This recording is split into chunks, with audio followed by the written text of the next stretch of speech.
Eh bien, bonjour et bienvenue sur le plateau de Crédit TV, la première chaîne d'info Crédit de France. On est ravis de vous retrouver aujourd'hui avec, bien sûr, notre ami Laurent Denis. Bonjour Eric, bonjour à tous nos amis et bonjour Julie Bachet. Bonjour Julie, Bonjour. Bonjour messieurs, bonjour à tous. ravi de vous accueillir sur notre plateau aujourd'hui. Laurent, je te laisse peut-être poser les premières questions à Julie pour apprendre à mieux la connaître. Oui, des premières questions que tout le monde se pose. Qui êtes-vous, Julie Bachet, et qu'est-ce qui se passe, quoi de neuf chez vous financez aujourd'hui? Écoutez, alors déjà merci pour cette invitation. Alors qui je suis, je ne sais pas si tout le monde se pose cette question puisque comme je suis dans l'environnement du crédit immobilier depuis quasiment 20 ans maintenant, beaucoup me connaissent déjà. Puisqu'effectivement, moi, j'ai commencé mon parcours chez Intenial, puis au Crédit Foncier sur l'ensemble des métiers du réseau, puis aux partenariats nationaux. Donc, je connais beaucoup de mes confrères pour les avoir rencontrés à cette époque-là. Puis le groupe BPCE au sein des caisses d'épargne. Et depuis 2 ans maintenant, je suis arrivée chez Vous Financer en tant que directrice générale pour prendre la suite de Jérôme Robin, qui était donc le fondateur de Vous Financer. Sur la partie Vous Financer, donc Vous Financer, c'est un réseau qui va avoir 15 ans, qui a donc été créé par Jérôme Robin dans la région grenobloise et lyonnaise à son démarrage. Aujourd'hui, c'est un réseau qui a, c'est important de le confirmer. En termes de chiffres, ce qu'on peut vous dire, c'est que depuis la création de Vous Financer, c'est plus de 100 000 foyers qu'on a accompagnés dans leur projet d'accession à la propriété.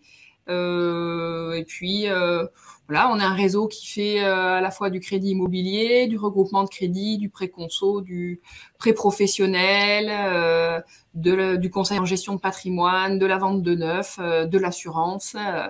Donc, je dirais un réseau de conseillers patrimoniaux. Très clair. Quelle touche ou quelle transformation apportez-vous aujourd'hui à ce réseau dans le cadre de votre prise de fonction qui est maintenant ancienne? Ça fait 2 ans. Oui, ça fait effectivement 2 ans déjà. Donc, je dirais que Jérôme, pendant une très grosse douzaine d'années, a surtout travaillé au développement très fort de ce réseau, puisqu'il est parti de rien et est arrivé à ces 200 boutiques. Moi, je dirais que je suis arrivée pour consolider l'existant, mettre en place, je dirais, un peu plus de process, un peu plus d'organisation, organiser la suite, puisqu'on ne peut pas travailler à 40 comme on peut le faire à 200 agences. Donc, c'est vrai que c'est un réseau qui, parmi ses valeurs très fortes, a la proximité. Même historiquement, on disait de Vous Financer, et je l'ai expérimenté en tant que partenaire bancaire, c'est un réseau qui était très familial. On ne peut plus être dans de l'artisanat et dans ce côté très famille quand on est aussi nombreux que ce qu'on l'est. En revanche, on veut garder ce côté proximité très forte. Et c'est vrai qu'on est un siège, donc en tant que franchiseur, on est 25 collaborateurs. On se connaît tous, on connaît tous nos franchisés nous connaissent. Donc on est sur un réseau vraiment où la proximité est très importante, où bon nombre de nos franchisés sont présents depuis le démarrage et donc dans lequel ils nous font fortement confiance. Donc moi, j'ai voulu maintenir ça, mais amener, je dirais, ce qui permettra de passer aussi à l'étape supérieure, continuer à développer. Comment est-ce qu'aujourd'hui on s'adapte aussi aux sujets qui peuvent être les nôtres. Moi, je suis arrivée dans une période assez compliquée, en plein Covid, donc comment est-ce qu'on s'adapte à la digitalisation de la relation, comment est-ce qu'on économise du temps sur des tâches qui ne sont pas à très forte valeur ajoutée, mais très chronophages, pour se libérer du temps pour se consacrer à nos clients, à ce qui les concerne, à ce qui les intéresse, à leurs projets, et comment on les accompagne au mieux en amenant un conseil, je dirais, personnalisé, et comment est-ce qu'on va dans, je dirais, une relation de qualité, quel que soit le profil de l'emprunteur. Et puis, un autre axe fort chez Vous Financer qui a toujours été aussi présent et qu'on souhaite continuer de garder dans notre ADN, c'est l'agilité. Souvent, Vous Financer à tester avant les autres avec plus ou moins de succès, mais en tout cas, a su saisir des opportunités. Donc, on souhaite garder cette agilité, s'adapter à l'évolution de la réglementation, à l'évolution des usages, à l'évolution de la relation qu'on peut avoir aussi bien avec nos partenaires qu'avec nos clients finaux. Donc, voilà, je dirais que c'est ça qui nous caractérise chez Vous Financer. Et moi, le projet que j'ai, c'est effectivement comment est-ce qu'on passe d'une relation très, je je dirais, monoproduit et mono-timing. J'ai un projet, je vais voir mon courtier vous financer, il s'occupe de moi, et il s'occupe très bien de moi puisqu'on a des avis qui sont vraiment très positifs et les clients sont très satisfaits quand ils font appel à nous. Mais finalement, on capitalise assez peu sur la confiance qu'ils nous ont accordée. Donc, comment est-ce que je passe d'une relation très one-shot à une relation globale? C'est pour ça que je parlais de conseiller patrimonial tout à l'heure. Comment est-ce que j'accompagne mon client dans l'ensemble de ses projets de vie et qui ont un lien avec, je dirais, le développement de son patrimoine. Donc, c'est pour ça qu'on s'est aussi lancé dans le conso. On fait aussi du pré-pro. On fait aussi de l'accompagnement au développement du patrimoine ou à l'optimisation de la fiscalité. Donc, voilà, c'est la tendance qu'on prend et l'orientation qu'on prend, c'est de se dire on peut accompagner nos clients à plusieurs étapes de leur vie et on ne souhaite pas être un interlocuteur, certes de confiance, mais une seule fois. Donc, c'est une vraie logique de diversification, justement, pour vraiment pouvoir accompagner vos clients à différentes étapes de leur vie, que ce soit leur vie personnelle comme professionnelle, hein, puisque vous disiez, Julie, oui. depuis quelques temps, maintenant, vous proposez oui. à destination des Mais alors de diversification, quand même en lien vraiment avec la sphère patrimoniale, hein, on n'a pas du tout vocation à aller vendre des abonnements téléphoniques, à aller vendre une des voiture, alarmes. je ne sais quoi, ou des alarmes, voilà. L'idée, c'est vraiment comment est-ce que j'accompagne le client sur la sphère patrimoniale. Donc, oui. Dans une idée de commerce bancaire malgré tout. Vous restez dans une idée de commerce bancaire. Oui. Enfin, moi, ma banque, elle vend des téléphones et des abonnements téléphoniques et des box Internet. Donc, on ne peut pas aller jusque-là. C'est pas la définition exacte des opérations de banque. Non. Donc, c'est pour ça que j'aime résumer ça au terme patrimoine. Parce que le patrimoine, ça peut être de la SCPI, ça peut être du placement, ça peut être toutes les choses qui vont effectivement concourir au développement au sens large du patrimoine du client. Et ça intègre aussi, de notre point de vue, la restructuration de crédit et la consolidation patrimoniale. Oui, le regroupement de crédit qui va être effectivement quelque chose de très important, on le sait, à plusieurs titres. Hein. On entend d'ailleurs beaucoup de débats qui sont assez intéressants sur la manière dont on pourrait contourner certaines contraintes du crédit immobilier avec le regroupement de crédit. Il y a des aspects assez discutables d'ailleurs dans tout ça. Mais ce qui est intéressant dans ce que vous exposez, c'est ce souci de diversification, cette stratégie d'extension. Et puis, je le souligne parce que je trouve que c'est intéressant. On constate souvent que la progression du commerce bancaire s'accompagne d'une forme de bureaucratisation. Et vous avez souligné de façon très, très nette votre vif souhait de conserver de la proximité relationnelle. On entend parler d'efficacité, de productivité. Donc voilà, on voit, ça dessine quand même un modèle qui épouse assez bien finalement la philosophie du courtage et qui la pousse dans tous ses potentiels. Oui, nous, on reste convaincus quand même de la pertinence d'un modèle d'agence physique. Je pense que dans ce qui vraiment touche à l'acquisition d'un bien immobilier et surtout pour les primo-accédants, il y a ce besoin de rencontrer quelqu'un réellement, physiquement et d'avoir cette relation. Moi, je l'ai vécu dans les autres établissements dans lesquels j'ai travaillé. On peut essayer de digitaliser beaucoup de ventes de produits. Sur le pré-IMO, l'ensemble des sondages ou des études qui peuvent être faites confirment que le client souhaite rencontrer à un moment donné quelqu'un. C'est un engagement qui est extrêmement important pour eux, sur lequel ils ont besoin d'être rassurés. C'est vrai que nous, à force, en tant que professionnels, on peut un petit peu galvauder ce projet-là, mais pour la personne qui achète son logement, souvent, elle ne le fera qu'une ou deux fois dans sa vie. C'est extrêmement important et ils souhaitent nous rencontrer. Donc, c'est vraiment comment est-ce qu'on s'appuie sur les outils pour faciliter un certain nombre de tâches. Et donc, on va lancer prochainement un outil d'analyse automatique des relevés de compte. C'est extrêmement fastidieux de faire ça, à la fois pour nous, à la fois pour le banquier. Le fait qu'aujourd'hui, on travaille sur des dossiers numériques complexifie encore plus cette tâche-là, même avec un double écran. Et alors, si on n'a pas de double écran, c'est vraiment extrêmement compliqué. On ne peut pas se dire qu'on travaille sur des dossiers numériques pour imprimer des documents qu'on va rescanner. Notre démarche RSE nous interdit de faire ça. Donc, effectivement, on travaille à ce genre d'outils, à des outils dans lesquels les clients peuvent uploader directement leurs documents aussi. Donc, comment est-ce qu'on fait gagner du temps à la fois aux clients, à la fois aux franchisés sur vraiment des tâches qui n'apportaient rien jusque-là et qui coûtaient du temps pour être sur quelque chose qui va être vraiment du conseil, de l'accompagnement. Et puis, comment est-ce qu'aussi ça améliore la relation avec nos partenaires bancaires. On est très attentif aussi à la qualité des relations qu'on peut avoir avec nos partenaires bancaires. Donc, ça y contribue également. Donc, s'appuyer sur des outils digitaux performants pour se libérer du temps pour le conseil et l'accompagnement des clients au sens large. Parce que on peut considérer que le partenaire bancaire est un client aussi. Et au final, répondre à ce moment de stress psychologique pour délivrer de la qualité, pour délivrer de la relation, pour être vraiment dans quelque chose quelque chose qui est dans la relation humaine de façon réelle et pas du tout dans les outils ou des environnements très, très technologiques, purement technologiques. C'est exactement ça. Vous parliez de diversification tout à l'heure. Moi, je dirais plutôt diversification de la relation ou du champ des possibles des relations avec nos clients. Parce que c'est pas de la diversification produit pour faire de la diversification produit et de la source de chiffre d'affaires additionnel, parce qu'objectivement, c'est pas sur le crédit conso qu'on va gagner notre vie. En revanche, ça répond à un besoin d'un client à un moment donné où il nous interroge parce qu'il nous a fait confiance. Donc, c'est comment j'y réponds et comment je suis vraiment le tiers de confiance pour le client pour tous ces sujets-là patrimoniaux. C'est clair. Très bien. Merci beaucoup, Julie, pour ces premiers éléments de réponse concernant votre réseau, vous financez et votre actualité.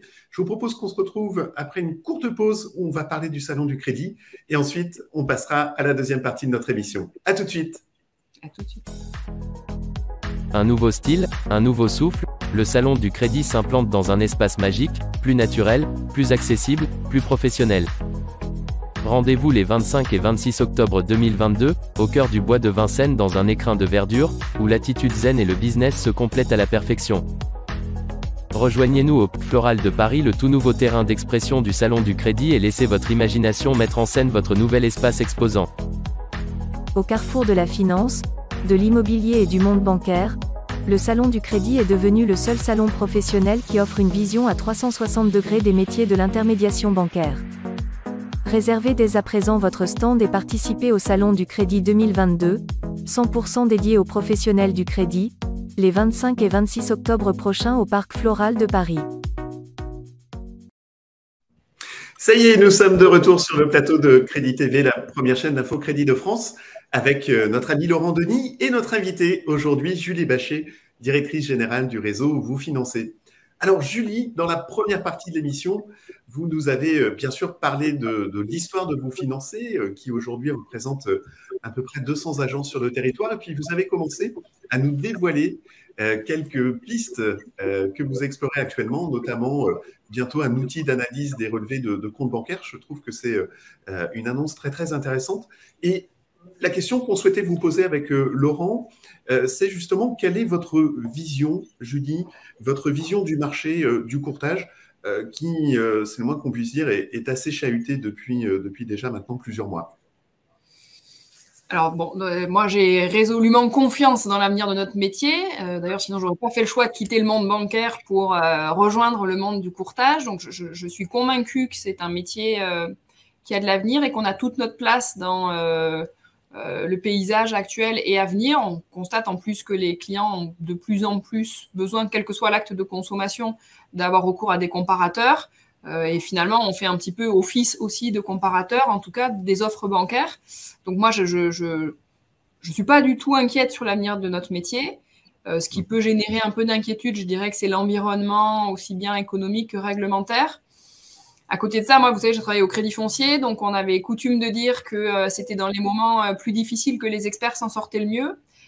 Et c'est vraiment quelque chose qui reste chevillé fort à ma conviction. Enfin, ma conviction, c'est vraiment que dans ce moment plus difficile, c'est là que les clients auront encore plus besoin d'un courtier. Quand les taux sont extrêmement bas et qu'il suffit de pousser la porte de n'importe quelle banque pour avoir un taux extrêmement intéressant, ils ont moins de conscience qu'ils peuvent avoir recours et avoir besoin de faire appel à un courtier, même si le courtier n'est pas là que pour négocier les meilleures conditions tarifaires. En revanche, là, dans un contexte où les accords de prêt sont un peu plus compliqués à obtenir, où les conditions tarifaires des banques sont très changeantes, où il faut aller extrêmement vite pour finaliser son dossier, pour pouvoir maintenir les conditions tarifaires proposées, avoir recours à un courtier, c'est plus que jamais nécessaire. Donc moi, je serais tentée de dire que ce qui peut être perçu comme une contrainte est en réalité vraiment une opportunité pour nous, courtiers, en tout cas les courtiers professionnels et qui travaillent bien, mais c'est le cas de la majorité de la profession aujourd'hui. Donc, je n'ai pas d'anxiété importante sur ce sujet-là aujourd'hui.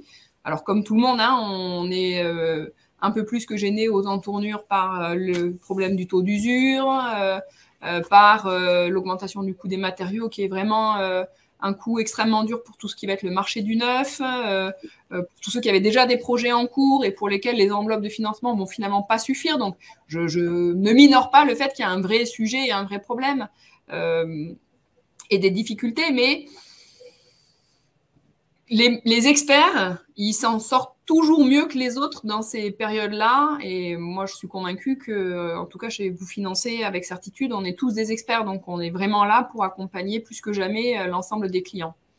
Ouais, ce qui porte vraiment avec force ce que vous dites, c'est qu'on a vu en période de baisse des taux, dans une période très longue de baisse des taux, les gens se tourner de plus en plus et de plus en plus souvent vers les courtiers. Et donc, comme tous les arguments que vous évoquez sont des arguments tout à fait pratiques et tout à fait de bon sens, il n'y a aucune raison pour que ce désir du courtier qu'ont les emprunteurs aujourd'hui ne soit pas un désir qui augmente. Comment complètement. Est-ce qu'on n'est pas à un moment de changement de relation avec les banques? Est-ce qu'on sent des changements dans la manière dont les banques regardent les courtiers, vous qui avez vécu des deux côtés? Oui, c'est ça. J'allais dire, c'est j'ai la vision un peu des deux côtés, effectivement. Et en tout cas, moi, ce que je souhaite pour l'avenir de notre métier, c'est effectivement des relations encore plus renforcées avec les partenaires bancaires. Moi, j'espère que dans un futur plus ou moins proche, même il y a un niveau de délégation de la part des banquiers à destination des courtiers qui soit plus élevé.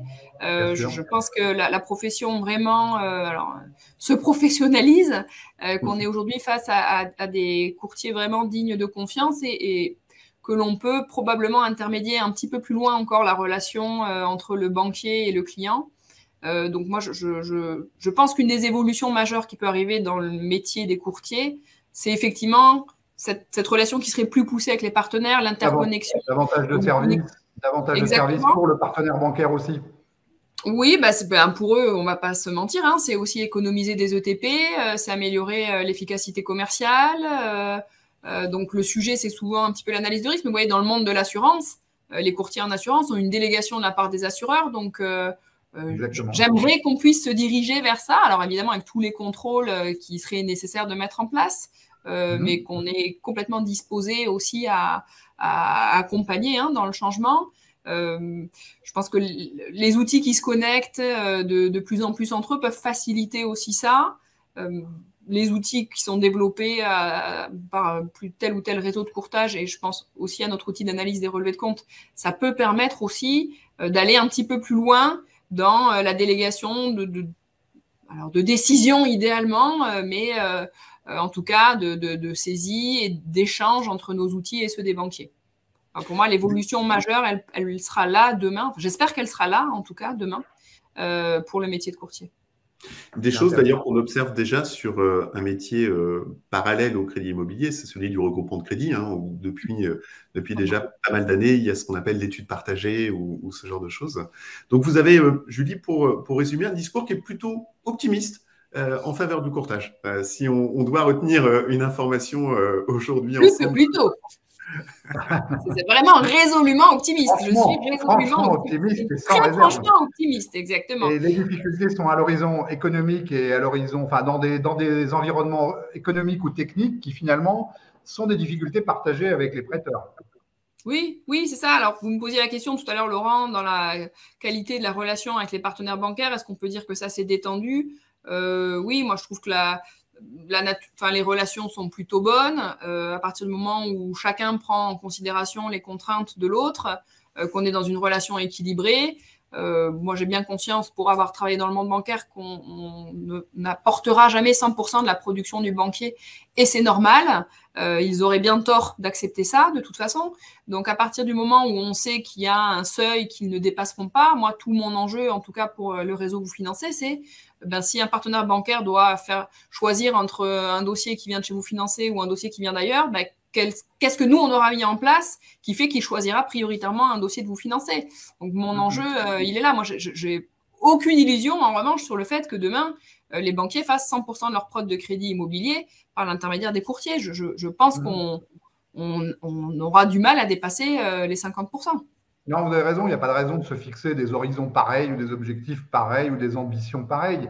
Et ce qu'on pourrait dire là-dessus, après, c'est très empirique et très subjectif, mais le niveau atteint par les courtiers déjà que ce soit, enfin on connaît tous les chiffres ici, je ne vais pas les rappeler, mais que ce soit sur la moyenne des emprunteurs qui se tournent vers des courtiers ou que ce soit dans certaines tranches d'âge, et je pense en particulier aux jeunes, et vous financez diffuse des études de très belle qualité sur ces sujets-là qui éclairent de façon très intéressante ces questions très importantes, on voit qu'il y a déjà un poids immense des courtiers qui est irréversible.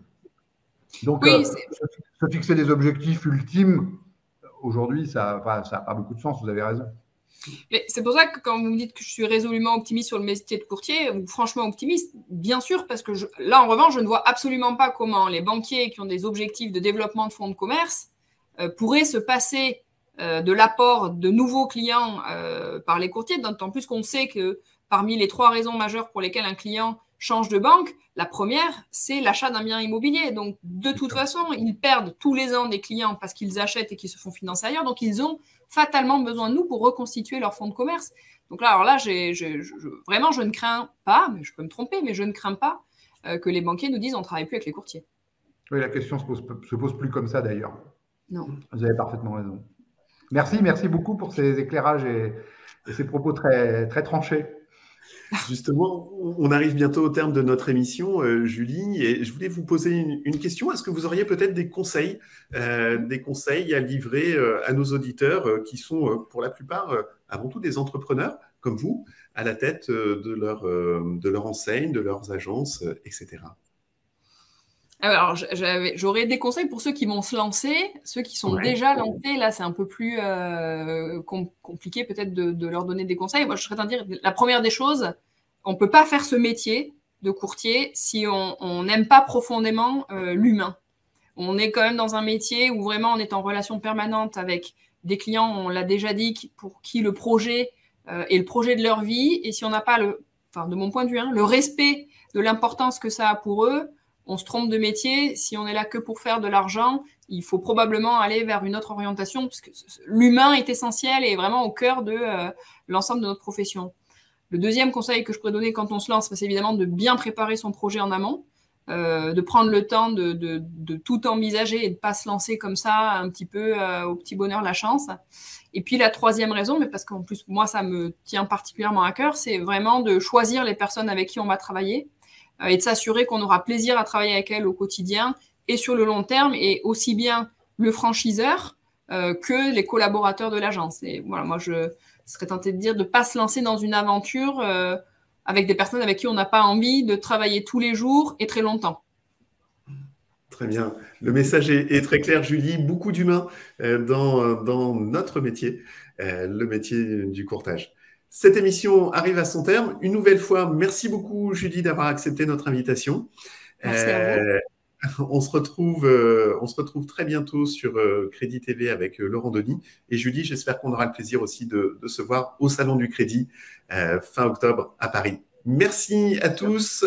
N'oubliez pas de vous abonner à notre chaîne YouTube pour ne rien manquer de notre actualité. Merci beaucoup. À très bientôt.